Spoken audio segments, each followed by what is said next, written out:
ಬೇಕಾಯಿತು ಅಂತ ಹೇಳಿ ಇವತ್ತಿನ ಪರಿಸ್ಥಿತಿ ಬಗ್ಗೆ ಭಾರಿ ಚೆನ್ನಾಗಿ ಮಾತನಾಡಿದ್ದಾರೆ. ಇಡೀ ಕರ್ನಾಟಕದ ಸಾಹಿತಿಗಳ ಬಗ್ಗೆ, ಮೊದಲು ಕುಮಾರವ್ಯಾಸ ಅಂತವರ ದೊಡ್ಡ ಸಾಹಿತ್ಯ ಬಗ್ಗೆ, ಶೇಕ್ಸ್ಪಿಯರ್ ಅಂತ ಏನಿವತ್ತು ನಾವು ತುಂಬಾ ಮೆಚ್ತೀವಿ ಅಂತವ್ರ ಬಗ್ಗೆ ಭಾರಿ ತುಲನೆ ಮಾಡಿ ಭಾರಿ ಚೆನ್ನಾಗಿ ಮಾತನಾಡಿದ್ದಾರೆ. ಕನ್ನಡದವರು ನಾವು ಹಿಂಜರಿಕೆ ಹೇಳ್ತೀವಿ, ಬೇರೆಯವ್ರನ್ನ ಎಷ್ಟು ಮಟ್ಟಿಗೆ ಇದು ಮಾಡ್ತೀವಿ. ಆಮೇಲೆ ಪ್ರಸ್ತುತ ಪರಿಸ್ಥಿತಿನಲ್ಲಿ ಈ ಗ್ರಹಣ ಸಂದರ್ಭದಲ್ಲೂ ಕೂಡ ಹೇಗೆ ನಾವು ಹಿಂದಕ್ಕೆ ಹೋಗ್ತಿದ್ವಿ ಅಂತ ಭಾರಿ ಚೆನ್ನಾಗಿ ಮಾತಾಡಿದ್ದಾರೆ.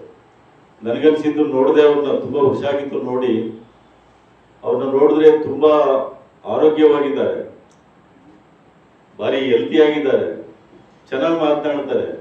ವಾಕಿಂಗ್ ಸ್ಟಿಕ್ ಹಾಕಿಟ್ಕೊಂಡಿದ್ದಾರೆ, ಅದು ನನಗೆ ಸ್ವಲ್ಪ ಆಶ್ಚರ್ಯ ಆಯಿತು.